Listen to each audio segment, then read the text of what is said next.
Hello, everybody. Hey, what's going on, guys? Welcome to the Canadian Real Estate Homefront Podcast. I'm Cortez Ranieri. And I am Brooke Hicks. And we're going to touch on a bunch of educational and headlines. Funny today. Yeah, we got some funny stuff we're talking about today. I like it. So why don't we just get right into it? Yeah, got it. So we're going to talk about some agent stories to start with. Some agent stories. So I've, over the past couple of weeks, as the market has heated up, kind of screenshotted some funny stuff that I've seen on listings. Yeah. So we thought that it would be funny to share it with you. Keep in mind, disclaimer, I'm not making fun of these agents, but it did okay. It did make me laugh, and some of them I see a couple agents doing. Yeah. So we want to hear people's thoughts on it because I think it's a little bit cringe. And again, I don't want to call if agents are listening and they do this. I don't know. So I'm kind of careful to how much I laugh at it. But anyways. Yeah, I think some of them are definitely questionable and like not in the best interest of their client. So I actually think it's okay to kind of call it out and hopefully better the industry. But let's start. The one person I want to call out. Okay. So I had an open house this weekend and it was insane. The amount of people came through, I couldn't handle it on my own. So I had people waiting outside, but 4 groups in at a time. And then this one agent walked in. You don't have to sign in if it's an agent. So he put his business card down. He's in the basement. There's a couple groups of clients down there, or I guess just people through the open house, and I'm on the main floor. And I hear him from upstairs saying, I know the area really well and kind of thing. So I poked my head down and I can physically see him talking to 2 groups saying, I'll give you 1% back. I know the area very well. Here's my business card. I can help you. And I said, hey, buddy, are we client shopping today? Is that what you're here for? And he's like, no, I'm looking for a client. And I said, listen, that's very tacky. Please leave. Yeah. So essentially, and I had a lot of other agents comment on, I put a story up. Yeah, I saw that. Buddy just comes to, a busy open house and comes in looking to pick up clients. Yeah, that's so. That was my story of the weekend. I feel like there's so many open houses that agents would be willing to give away, and the fact that he just comes to yours to poach clients is like, imagine what you had to do to pump yourself up to do that. Anyways, he's giving out his cards. I'm like, this isn't how it works. This isn't right at all. But there's you sent me a few comments that you saw on the MLS. So stuff like people can't see. Yeah. Because it's in the realtor remarks, so it's kind of hidden just for realtors. So one of them that you sent me was only considering firm offers. So I saw that yesterday. So I took a picture of it. So there is a portion of the listing where the clients will see it. So if you log on realtor.ca, you'll see this beautiful townhouse, whatever the description is. And then there's broker remarks. So those are remarks that only the agents can see on the back end. And the first line was, seller will only consider firm offers, period. So elaborate. What does that mean for people that don't know what firm offers mean? So a firm offer just essentially means you don't have the condition of financing. You don't have the condition of doing an inspection. If it's a condo, you don't have a condition of reviewing a status certificate. So if you sign a firm offer, you've bought the house legally without a way out. If you win, I guess. If you win. If you win multiple bids. Yeah. So essentially they're saying, you go ahead and do all of that prior to it. But basically, we're only looking at firm offers. Don't even try to buy this conditionally on your finance. We don't care. So I'm like, okay, straight to the point. Jesus. We'll see if it works. Yeah. Hopefully it works for him. Somebody should just freak them out and give them a really high offer conditional on something else and then use that condition. To take it. But then use the condition to be like, never mind. I don't want it. Okay, next one. This one is mind-blowing, but please do not call listing agent for questions. So you've hired me to sell your house, but don't call me because I can't be bothered to answer any questions. Yes. So I see a lot of, realtor posts that say, buyer's agents, all they do is call listing agents for information that's already on the listing. So I can understand that as a listing agent. I'm like, square footage is on the listing.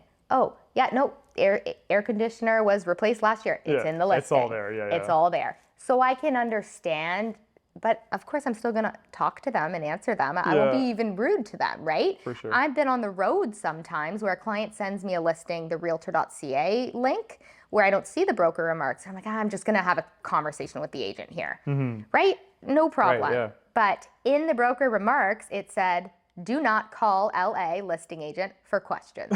Who are you supposed to call? Okay. The seller? Okay, anyways, that one made me laugh.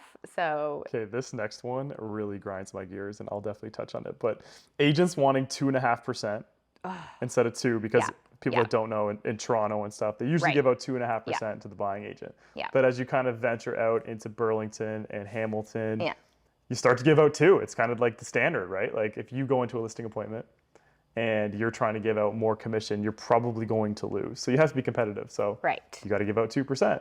Yeah. So a lot of agents, what they'll do is they'll make their buyer pay more. So it covers their 2.5 commission. So we see this a lot from Toronto agents. So I had a listing in Mississauga, and the client would only pay 3%. So I was taking 1%. That's happy because they're also buying. So if you're going to buy with me, I can, work with you in that sense. Sure. Yeah.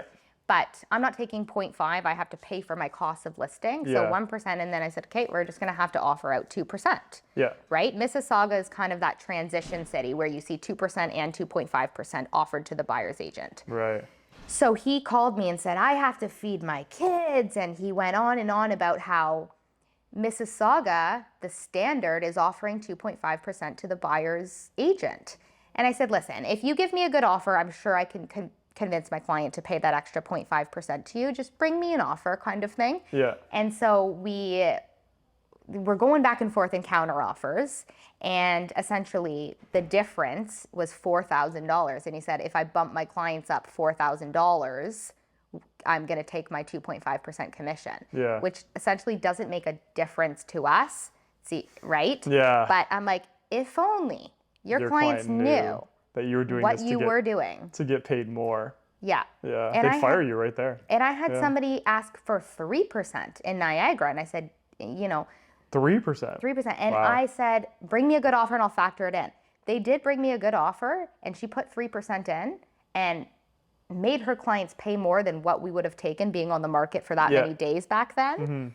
And I'm thinking, you got them to that number knowing I said, if you bring me a good offer, I'll pay you 3%. I know.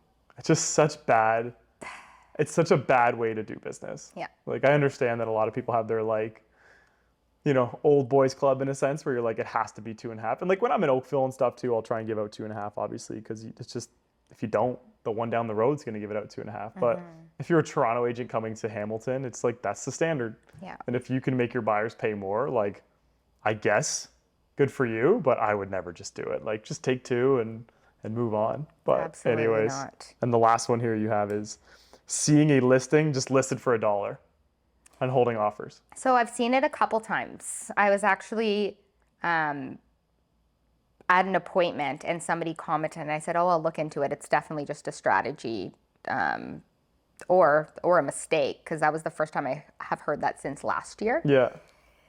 So they put it up for $1. So essentially the house, when I did my comparables, were worth probably around 1.5, 1.6, but they're doing a bidding war, no preemptive offers. So essentially it's almost like auction style. Like auction style, yeah. Right? But obviously people are like, oh, okay, let's offer $1.50. I'm like, I'm not writing an offer for $1.50. Yeah. What's your commission on that? $1.50. But they're like, okay, let's start $100,000. And I'm like, no, they're not doing this for the sake of actually letting it go for less than 1.5 or whatever it is. It just confuses the public. It confuses people. And it doesn't get noticed in people's portals. So I don't think it's a good strategy Actually, for you're that right, too. Yeah, because you kind of put people between like 900 and 1.2 million or something. I don't know. That's kind of a big range, but just as an example. Yeah. They're never going to see it. They're not going to see it on their client portals. And when you're looking on realtor.ca, you typically put in your range of what price you're looking for. So you're really just doing a disservice, really, if you think about it. That's a good point. I didn't even think about that. It's so dumb. Yeah, it's so terrible. It's so dumb. And then I saw one listing this week, had been on the market for 18 days, and the front photo was picture coming soon. Okay, I actually thought it was a coming soon listing. And I'm like, oh, interesting. They listed it, but it's not yet listed. It's a coming soon posting. It's a coming soon post. But it wasn't. It was photos coming soon. Okay. Could you ever? 18 days later, and it's just a red picture, photo coming soon. Imagine your agent. Could you ever like not have photos going to MLS? Like I would never. I need photos.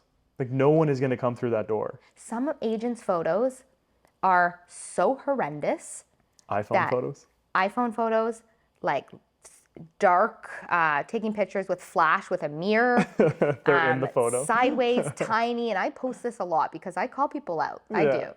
And some listings are just, the quality right now is just so unprofessional. So unprofessional. So it's so bad to our industry. Like if you're going to be making 2% on $1 million listing, and you can't spend, you could get a photographer in there for $200. Like that's low end. Yeah. But you could get photos done for $200. Yeah. Like you should spend more, but if you're in there with your iPhone and you're about to make 15, 20 grand, like that's just embarrassing. Okay, exactly. And I had one more person, and the agent, I asked her a question. It wasn't on the listing, just so you know.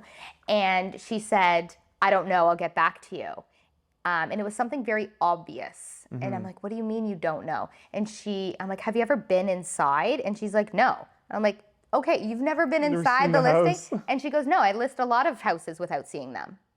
And I'm like, okay. Yeah. I didn't even know what to say. Yeah, that's strange. Like I list a lot of listings without seeing them. Yeah, I don't think I've never done that in my life. I mean, I guess you can send a photographer, like send your admin to put out a lockbox, sign person, all that good stuff. So good. You see recent videos and pictures, but you need to walk the property. You need to walk the property. You need to know what you're selling. Like I know what I'm selling. Like every time I ask my seller, send me an upgrade list of everything you've done. Like all the mechanics, I walk the home, like I know the home. Yeah. Because you got to be able to answer those questions. But okay.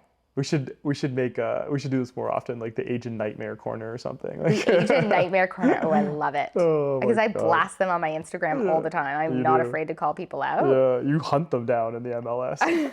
Well, I see them too often. Yeah. Right? Because I go through listings every day in a lot of different markets. Mm-hmm. And when I see something that's like, this is so tacky, I just like to call it out. No, well, we'll keep it going. I think people like to hear this stuff. Yeah. So. Okay. All right, now to move on to some economics, because you know that's my jam. Economics. Economic corner with Cortez. Yeah, that can be my corner. Okay, first one is housing starts fall to lowest since pre-pandemic, which is pretty wild. So housing starts fell 11% to 213,865 units from a revised 240,000 units in February. The CMHC said economists were predicting about 237 new starts. So the reason, with interest rates remaining high, it continued to be challenging for developers and home builders to get projects started. So we have this mass amount of immigration, permanent residents, foreign students coming in, and we have housing starts below pre-pandemic.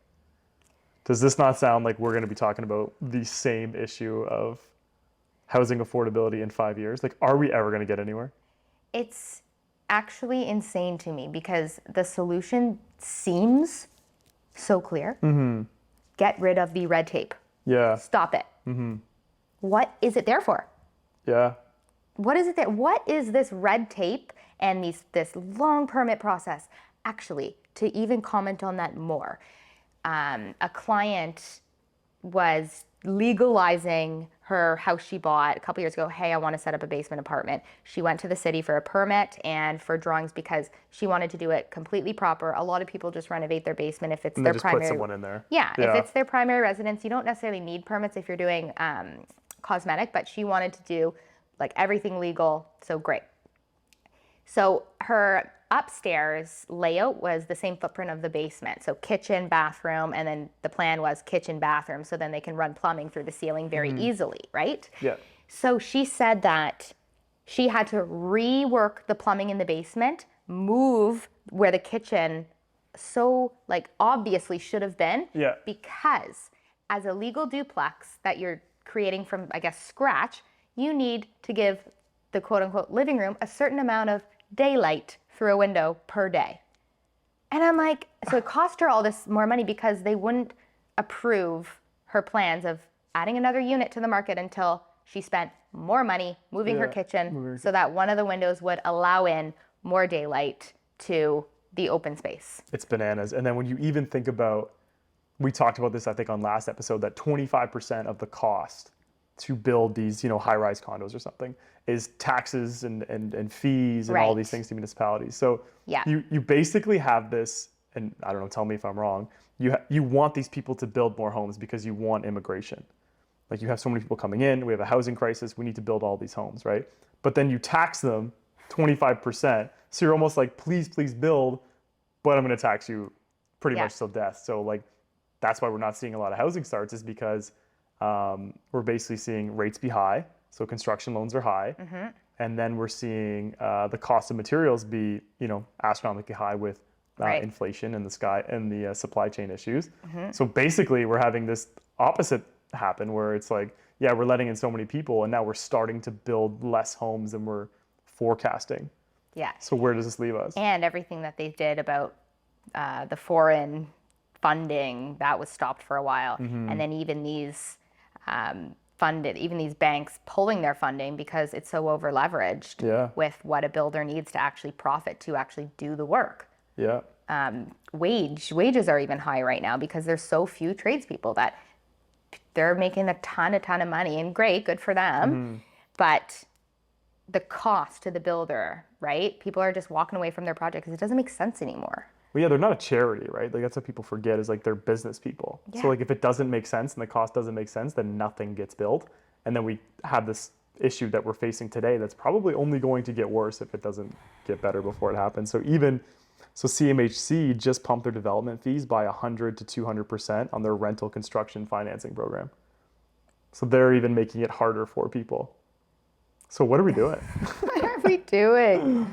Oh, man. It's one step forward, two steps back. It always feels like there's something holding us back from building. It's crazy that we're down. Like, if we were to say, and we commented on Toronto having the most amount of cranes, and BC is now saying no more zoning, and the foreign buyers ban, that's amended, and now maybe in places like Oakville now you can build multi-unit dwellings and all this good stuff, but then the builders are being taxed more.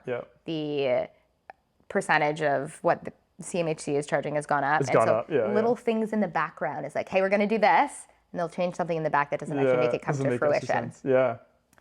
That is pretty crazy, eh? Sad. I don't like that. I mean, we'll just see how the trajectory continues. We'll see what happens going forward. And a couple provinces have elections this year. I think housing is going to be a big topic on a lot of people's minds. It has to be. Especially young people. I think we'll see a lot more young people get out and vote for who they think is going to actually help them get a house, really. Because the cost of living is so bad. So let's kind of tie into the next topic. So I read this interesting article, housing affordability across Canada. So we always talk about affordability and how it being so bad. And then I kind of read this and I'm like, is it just localized to Toronto and Vancouver? So I'll read you a couple stats. So Toronto, the average house price was just under 1.1 million, which requires an income of 168,000. The median income is 96,700 in Toronto.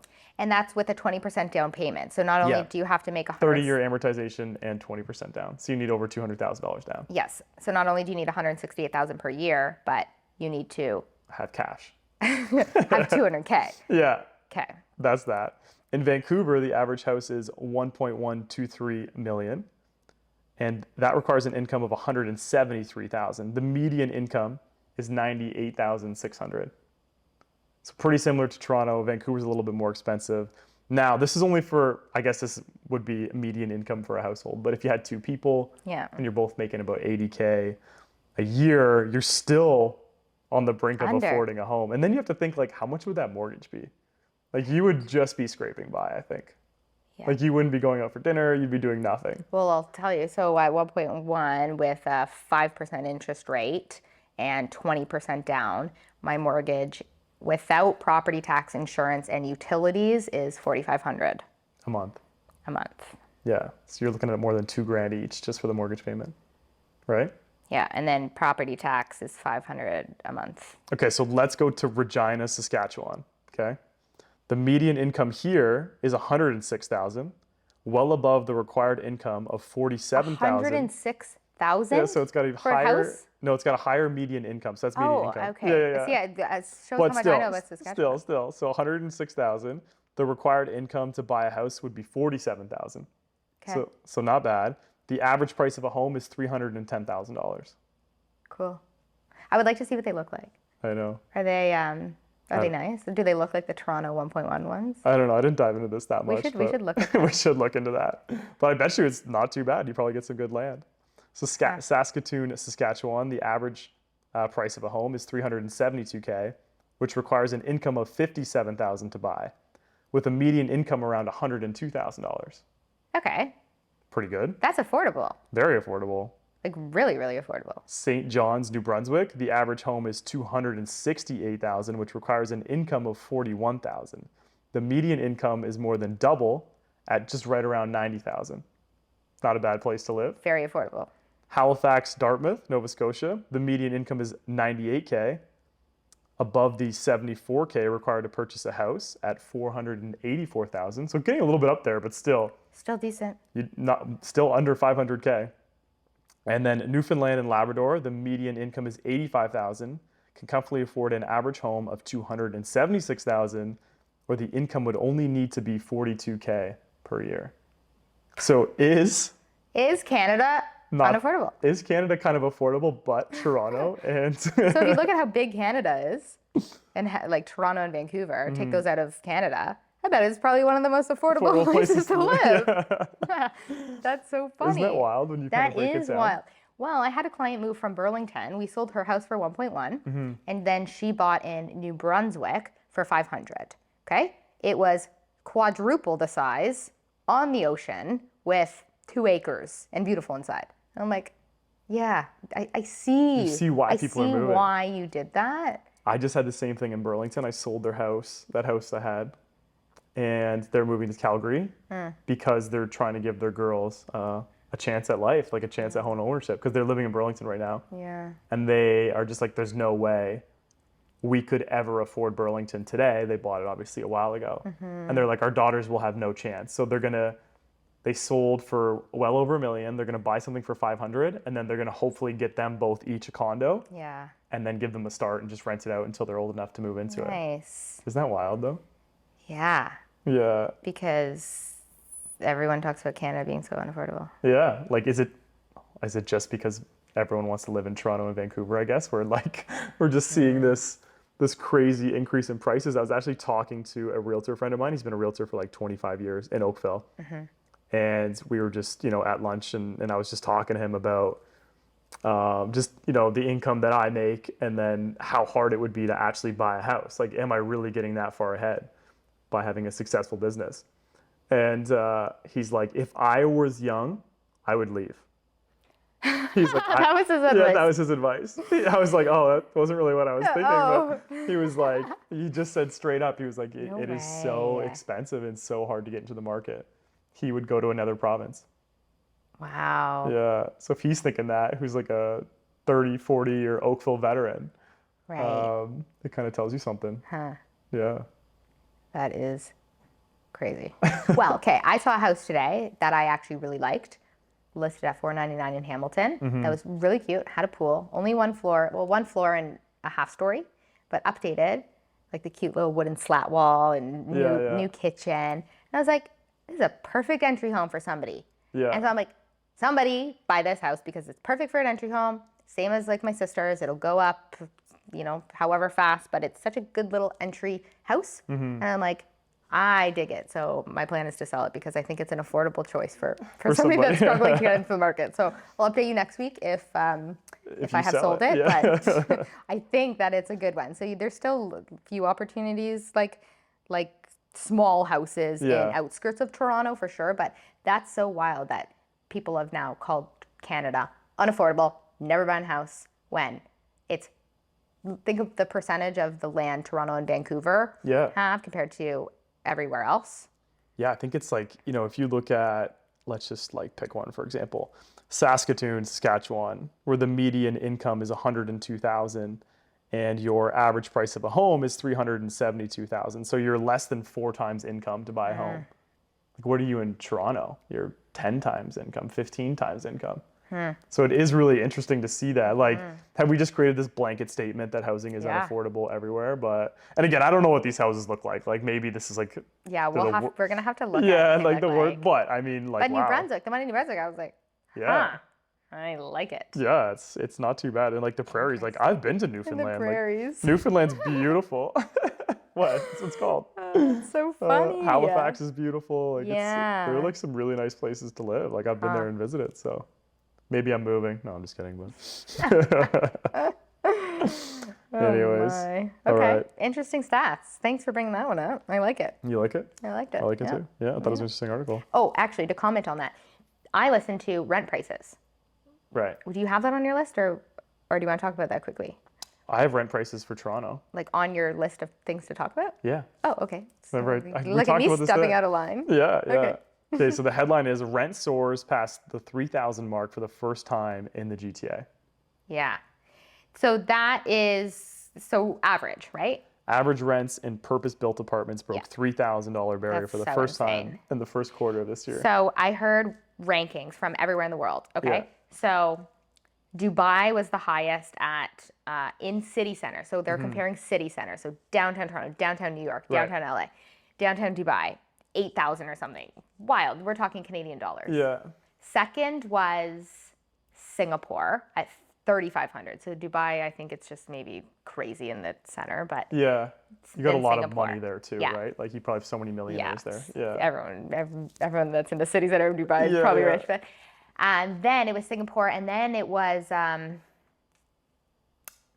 maybe it was London. There was something, but Toronto was fourth, and it's like Fourth. yeah. And then Wow. after Toronto at 3,000 for average, it drops, and then he's mentioning huge cities. So then New York was a little bit close, but then he's mentioning downtown Tokyo, downtown Shanghai, downtown Hong Kong, and they drop and drop and drop and drop, like pretty decent, like $1,000 a month. Yeah. Difference is a lot, 2,000 to 3,000 Yeah. average Average, yeah. is a lot, and Toronto is way up there. But then you look at Toronto, and then you look at like let's say downtown city center of Hong Kong, like that craziness, and it's just it's wild. it's cheaper to yeah, it's live cheaper there. to live there. Yeah.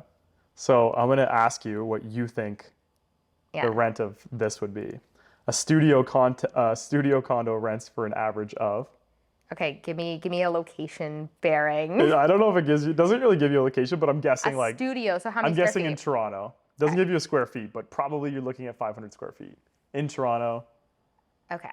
open, just the bed is there. Your kitchen's right there. You're cooking. Your sheets smell like what you're cooking. Brooke wants to rent one. She's a young professional. How much is that going to run her? In a high rise, Yeah, let's say a high rise. Yeah, 1,800.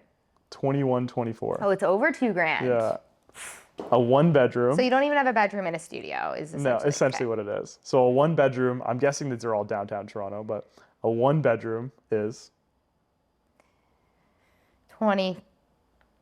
2,250. 2484, almost $2,500 a month. So if you live by yourself, you're paying $24.84 per month in just rent. A 2 bedroom, 28. 20. Guess 30. high. 20 net. $31.25, over $3,000. Actually, I should have known that.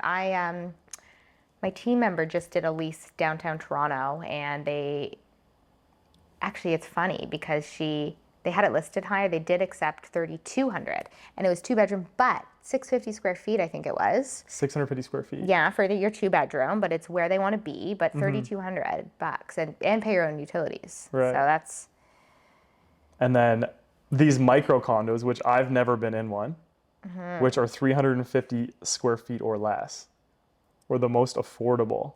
at 1993. 19? So still $2,000 for a micro oh my god. condo at 350 square feet.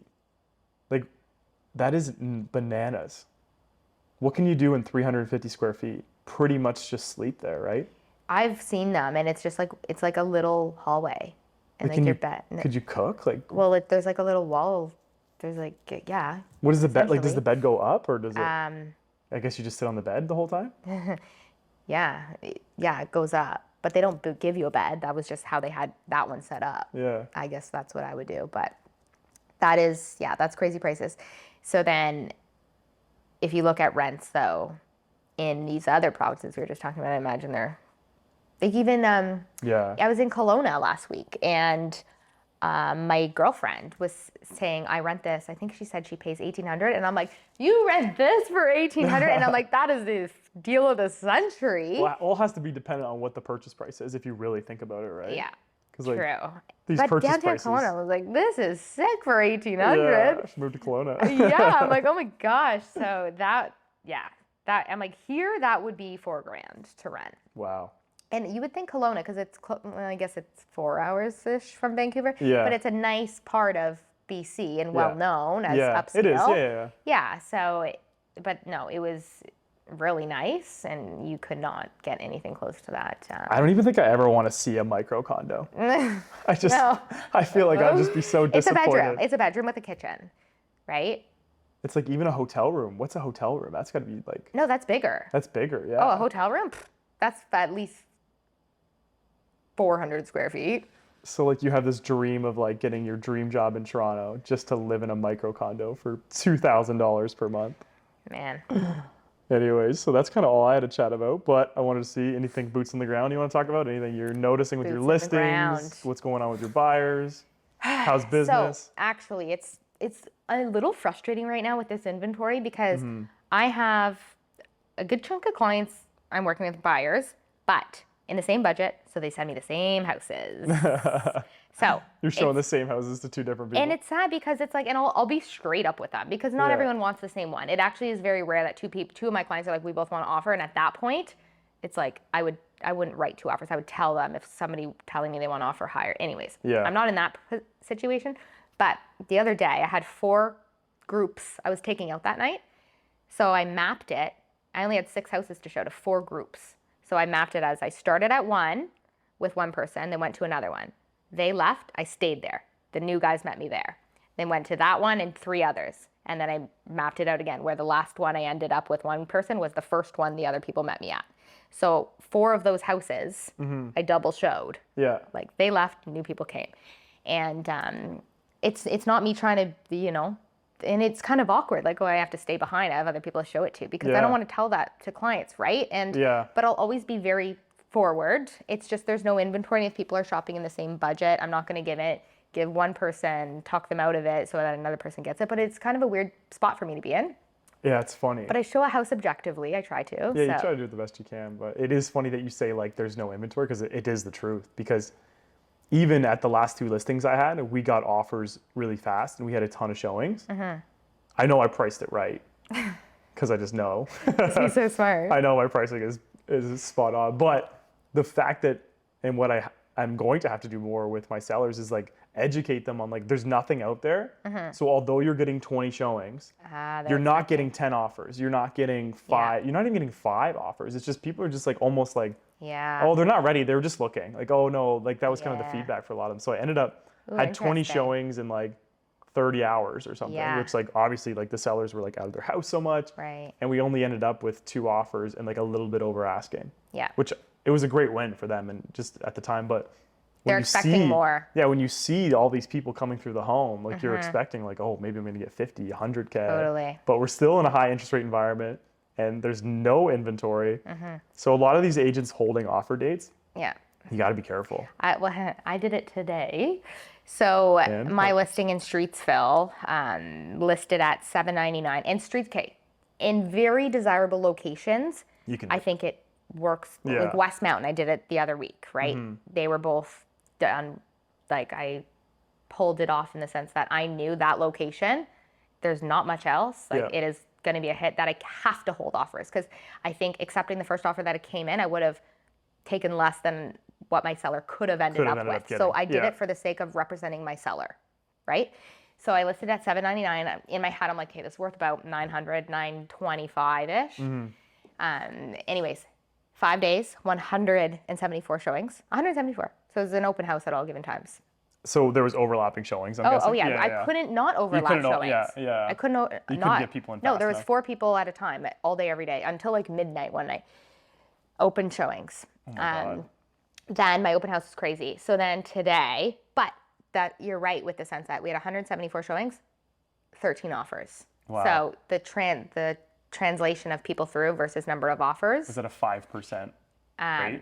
Like Yeah, it used to be a lot higher, but I think I did kind of tell agents straight up that it's over asking. So a lot of people through thought we could offer price. Yeah. So that just took away from their offer. If I had have been that agent, it's like, yeah, bring it, maybe it'll Bring work. $7.99. Yeah. Right. No, You I could have straight driven up it told people, nope. Yeah.